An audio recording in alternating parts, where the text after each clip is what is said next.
Nick Warren is a realtor and the founder of Warren Residential with Berkshire Hathaway located in Boston. Nick's firm has grown to be the number one sales office in the Northeast for all Berkshire Hathaway home services. Together, all of the firm's agents have conducted over $1.7 billion in sales volume since 2008. Nick's main priorities to have a premier real estate agency is to have two core principles. One, a relentless commitment to customer service, and two, an unwavering support for his agents. Nick Warren and Warren Residential works with each client to ensure they not only fully understand the process of buying or selling real estate, but also the Boston market on a micro level. So Nick, thanks for joining. I would love to learn a little bit more about your background and your journey. So do you remember how you originally got into real estate and what sparked your interest to join the industry? Yeah, thanks for having me. Back in college, I originally always kind of wanted to get into real estate, but not as an agent. Had no interest in ever being an agent, but I got my real estate license thinking that I'd graduate and start developing and investing in properties and basically save on my own commissions by having my own license. But quickly realized you need money to do most of that, which was something I didn't have. I didn't have family money I could rely on to get right into the development side of the business. But I got my license in college and figured, hey, this can kind of be my foot in the door in the real estate business. I can put a ton of hours in, work my butt off, earn what I want to earn, not have to do the corporate 9-to-5 thing, get stuck in the rat race, and eventually kind of spin off and do what I originally wanted to do, which was more the development investment side of things. And hey, if I'm doing this, I might see some opportunities that I wouldn't without being an agent. So I decided to apply to a Craigslist ad 3 days after I graduated and basically drove out to Boston, met with them. It was a small 4-person firm and started the next day. Found a studio apartment to sublet and moved out, from my little small town in central Western Massachusetts out to Boston and kind of started my real estate career from there. What sparked your interest to move to Boston rather than stay where you were or go somewhere else?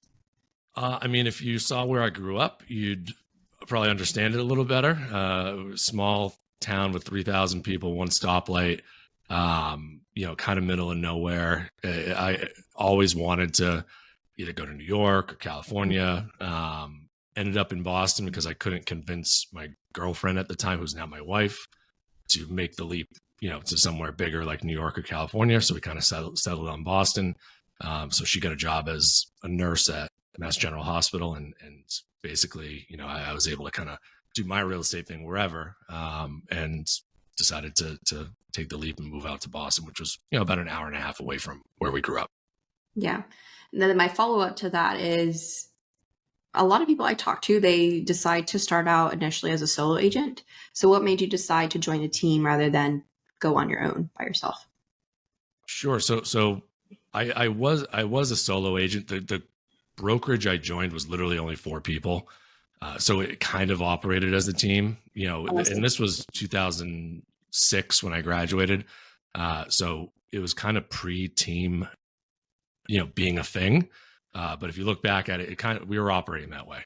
And then, I kind of, even though I wasn't getting a ton of support where I was, I knew there were some opportunities to do it better.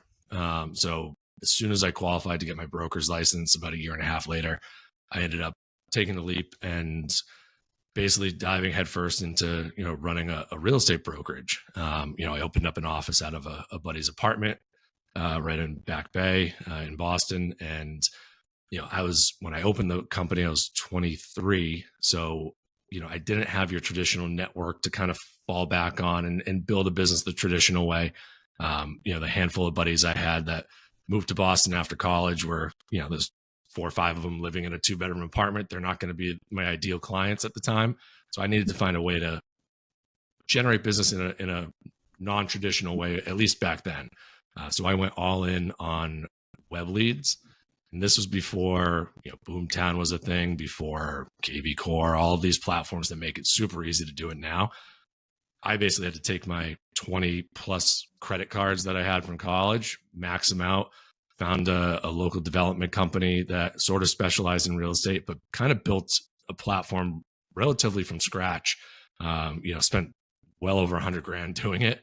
And, I figured I was 23 at the time, and I figured, hey, if this all goes belly up, bankruptcy comes off your record 7 years later. So by 30, I'd be free and clear to, kind of start over. So I just went all in and did it that way, and really kind of figured out, the lead gen side of the platform, learned how to do a lot of SEO and run PPC ads before you could hire all these firms to do all that.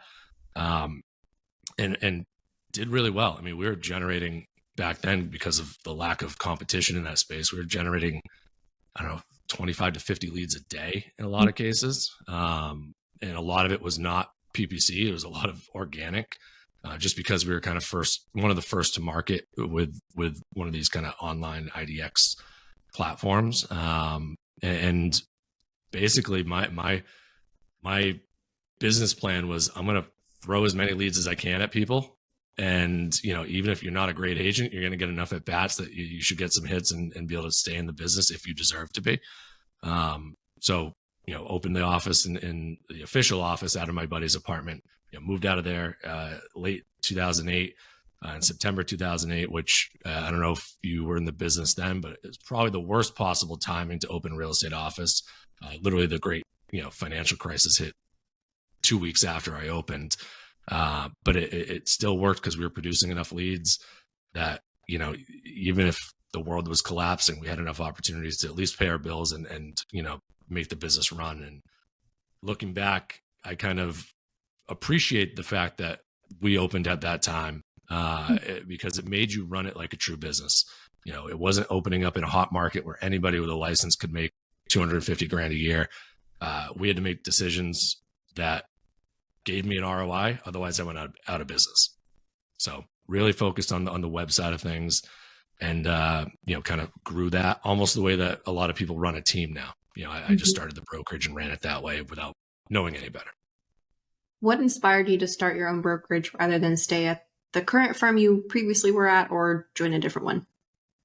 Well, the firm I was at, there wasn't a ton of support. I mean, I had some mentorship, which was super helpful, but when it came to technology tools, like where to go for things, I was kind of left on my own. We didn't even have a CRM to work with. I was looking up what a CRM was and trying to understand that whole side of things. So I knew there was a better way to do it. And my ultimate goal was to never be in production. I always wanted to kind of be more behind the scenes. And this goes back to my original goal of doing development and investment. I was an agent because I had to be in the beginning, and I knew I could do it, and I could do it successfully and make some money. But from day one, my goal was to step back and be more in the operations running of the business. And I knew I couldn't do that where I was because, I was under somebody else's business. And I looked around at a lot of the other opportunities and brokerages in the area, and none of them really felt like the right fit. And teams, again, weren't really a thing. If this was nowadays, I might have just decided to spin off into a team under some other larger brokerage that had a lot of those tools and support, so I didn't have to go and reinvent the wheel.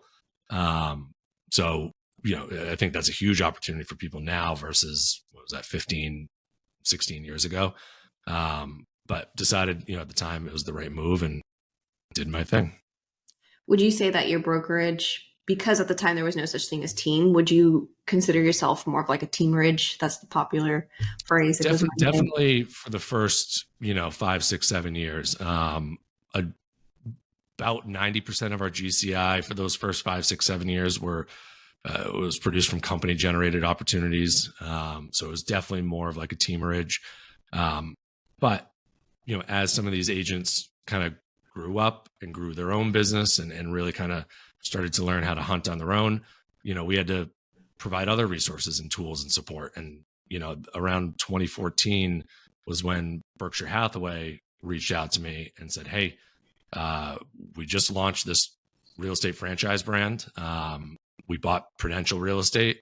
We're going to convert all the good Prudential real estates across the country into Berkshire Hathaways for about the next year, but we don't have a good one in the Boston area. Would you be interested in being our first, Boston franchise of Berkshire Hathaway Home Services? And spent about a year going back and forth and talking with them, and thought it was a good fit for kind of the next steps of what we were trying to do as a brokerage, where we're going to try to provide a more robust platform for agents within a book of business themselves, and not just purely focus on feeding leads to agents. Mm-hmm. Okay, so now you're with Berkshire Hathaway, then and up until today. What does the structure of your firm look like? How many agents do you have? Do you provide full-time staff? What does the support look like? And are you actively recruiting? What does that structure look like right now? Sure. So we have roughly about 35 agents. We do anywhere between 250 and 300 million in sales volume, plus a ton of rentals. We're in downtown Boston, which has a pretty busy rental market, which is great for a lot of our newer agents because they can get into the business and pay their bills that way. So it's basically set up like a brokerage, but within that brokerage, we still have a lot of lead gen opportunities that we're able to feed some of our agents who want them. One of my favorite conversations I ever have with agents is when they tell me they don't want any more leads, because that means that we've done our job of kind of assisting them in growing their own business to where they are comfortable and can kind of run on its own. But we still do have a lot of opportunities for agents within the brokerage to receive company leads if they choose to. And when you provide these leads to your agents, are you generating your own ads? Did you hire an agency? Where are these leads coming from? Sure. So I've tried just about everything. I definitely have a little bit of a shiny object syndrome, which I've reeled in over the years, but I still like hearing about new things and trying different things. But really, in the beginning, I was running all my own stuff, running my own, kind of Google ads, doing a lot of SEO myself. Eventually hired a firm to do some of that. We've changed different vendors over the years, but mainly, we have a digital marketing firm that runs our Google PPC campaigns and our Microsoft ads as well. And really, I've tried Zillow. I've tried a lot of different paid, lead gen platforms, and nothing has really paid off or given the ROI that, doing paid ads, driving traffic to your forced registration website has done for us. So that's really where we plow most of our resources and financial contributions towards that. Would you be open to sharing what agency you use? Is it someone local or a? Yes, no, it's not local. They're Asterix Marketing is the company. And I think I heard about them through the Follow Up Boss Facebook group. Like most of the things involved in Follow Up Boss, I go there for resources whenever I'm trying to, look for different vendors for different things, including yourself. Yes. Right. What is your experience with Asterix? When did you start using them? Started using them towards the end of last year. Prior to that, we had used our web vendors, the last few web vendors we had to kind of do it internally. And I figured, hey, that was probably, the best way to do it at the time because they knew their platform best. But switched web platforms towards the end of last year to a platform that's more brochure-like. And when I say brochure-like, I always look at websites as two different things. And I have these same conversations with our agents when they're thinking about launching a site. There's a brochure site, which makes you look pretty and look cool and look like you know what you're doing, really kind of position you as a professional. And then there's lead gen sites. And they do two totally different things. And usually they can't do both really well. So we switched our main domain to more of a brochure site to kind of position us, just looks wise in a certain way. It still, generates a decent amount of leads, even just organically, but we don't put any paid traffic behind that anymore. We've switched over we added a second site through Sierra to just do pure lead gen on. So at this point in time, you're using both Sierra and Asterix for lead generation? Yeah. So Sierra is the platform. Asterix runs all the the paid campaigns to that platform, and then we use Union Street Media for our main site that is kind of the good looking site. Mm-hmm. Okay, Union Street Media, Sierra, Asterix. Can you build upon anything else that you incorporate into your tech stack, like CRM? Do you use any tools for transaction management? Any other? Yeah, I can give you all of them. So obviously we use Follow Boss as our CRM, and going back like years, I was always looking for a CRM that was good at lead conversion, but also able to kind of manage Sphere and kind of the traditional side of the business. And there wasn't much in the market, and I actually went and hired 2 developers in house and built something from scratch back in the day. When I kind of shut that down, my own thing that I created, that's when I found Follow Up Boss. This was probably 10, 12 years ago, 2012, 2013. And basically found Follow Up Boss, and it was by far in a way the best standalone CRM at the time. It's only improved over the years. Obviously there's still things that we'd all want, added or fixed or whatever, but I've learned to, accept that nothing's perfect, but if you can find a way to make it work, it's great. And Follow Up Boss, I think, is, at the top of the list when it comes to those standalone CRMs. So Follow Up Boss is the CRM. We use Real Scout for listing alerts, home value alerts. We were, I think, the first company in Massachusetts to use Real Scout. We helped them hook into our MLS 7 or 8 years ago when Andrew, the CEO, reached out and was kind of just launching. So we've been with them for a long time. We use Loop for paperwork and transaction management, which the agents love. It's not the best on the back end for administrative kind of oversight, but it is what it is. So those are our kind of core stuff. We use High Note for presentations, which is something that, I don't think enough people have probably checked out, but it's a great place to kind of put together different types of presentations. And those are really our main things that we tend to use. We have a lot more than that, but those are the things that we kind of focus on. Oh, and one more, Maxa Designs, which is basically, the way I relate it is, it's like Canva for real estate. Okay, that was one of the best things I ever spent money on. Quickest contract I've ever signed when it came to a software agreement. Okay, I'll need to look into them. I hadn't heard of them before. It's cool that you're sort of an OG client of Real Scout. So I'm guessing you like it. Can you expand on your experience with Real Scout since you've been one of the longest users of their platform? Yeah. So I liked, the user experience that a client gets, I think, is equal or above what they're used to getting on the portals. And the problem with listing alerts in other platforms, whether it's your own MLS, which, God forbid you use that, it makes you look like you're 20 years behind. Or if you're using a website provider for listing alerts, they just don't make you stand out at all. I really think it kind of actually hurts you a little bit, especially when clients are used to Zillow or Redfin, and that type of user interface and experience.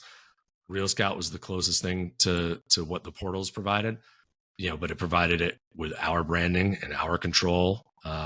So we've been a big fan of it since it launched. And now that they've added, home value alerts and market alerts and all these other features and really integrated it even more into Follow Up Boss, it's just become that much more powerful. Most of these platforms that I provide our agents, they're not a required platform besides Loop, because it's where we do our paperwork. But it really tells you something when you see, 90% of your agents using something that isn't required.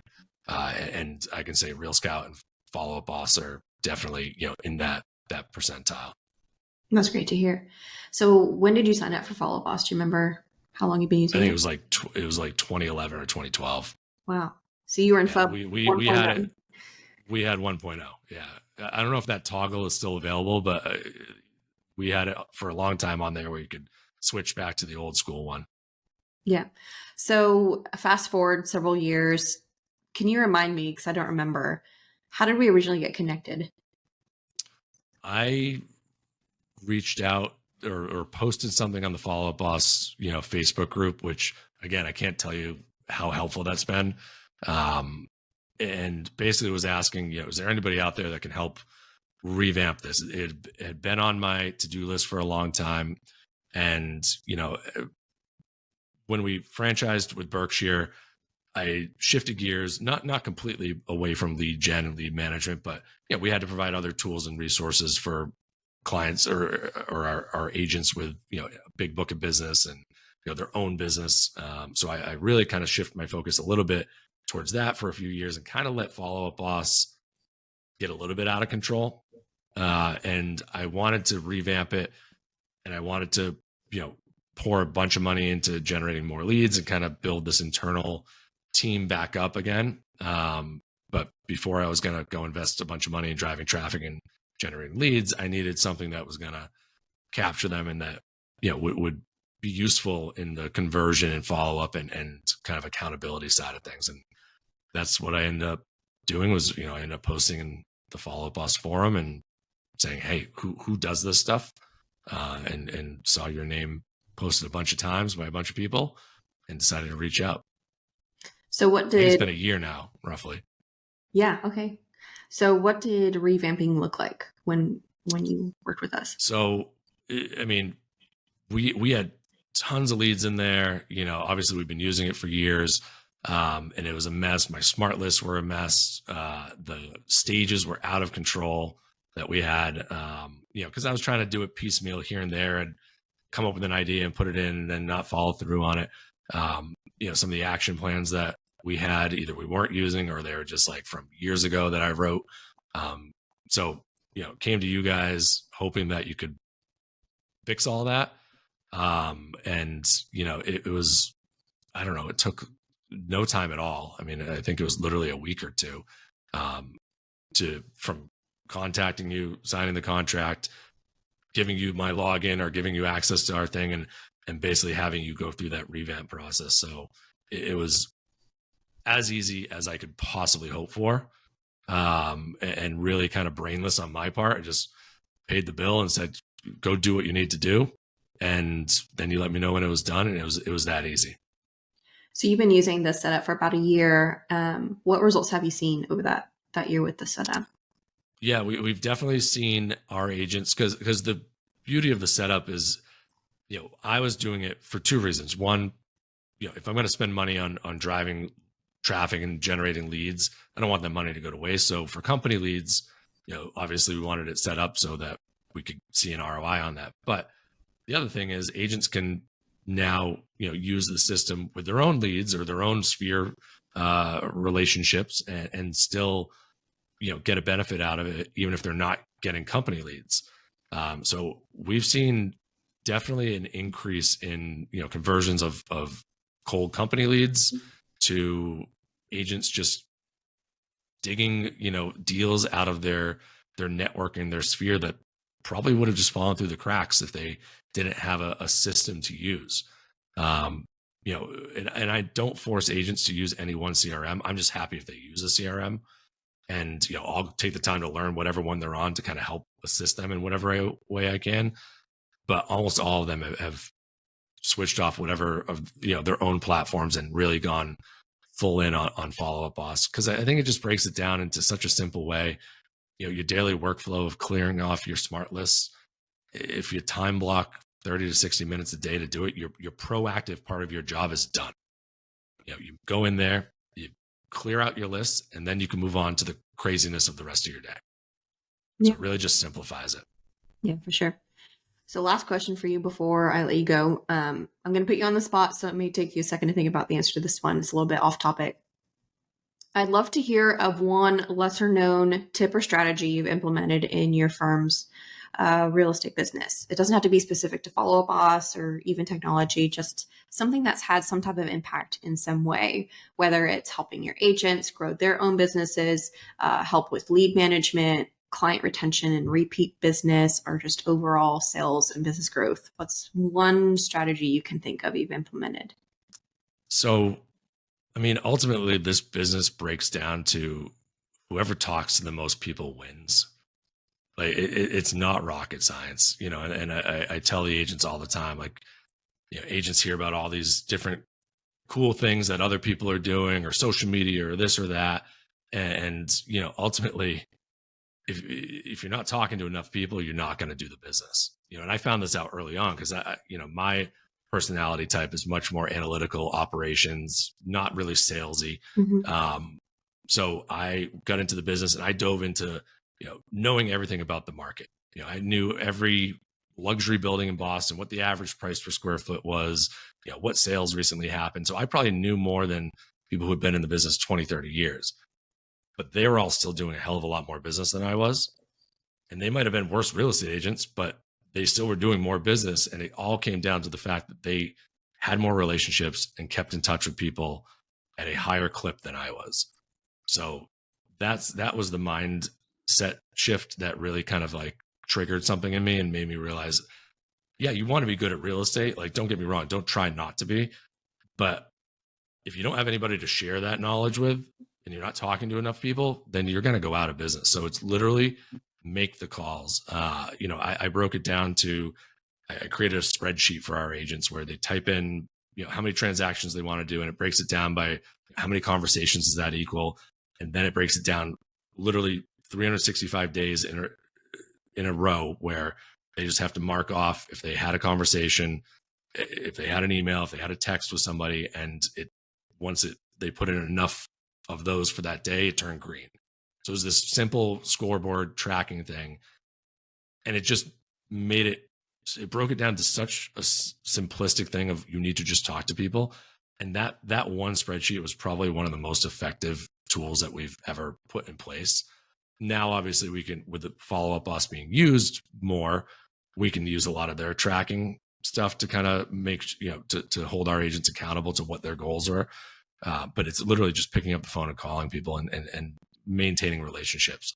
That's the number one thing. And I know it's cliche and probably what everybody says, but there's nothing more important. Believe it or not, I think you're the first person who said that. So not everybody says Oh, that when I ask that question. good. Good. Yeah. Well, I appreciate that insight, Nick. And I appreciate you spending your time sharing all of those little nuggets of what you have used to build your business and your firms and leading to that success. So I appreciate your time today. No, my pleasure.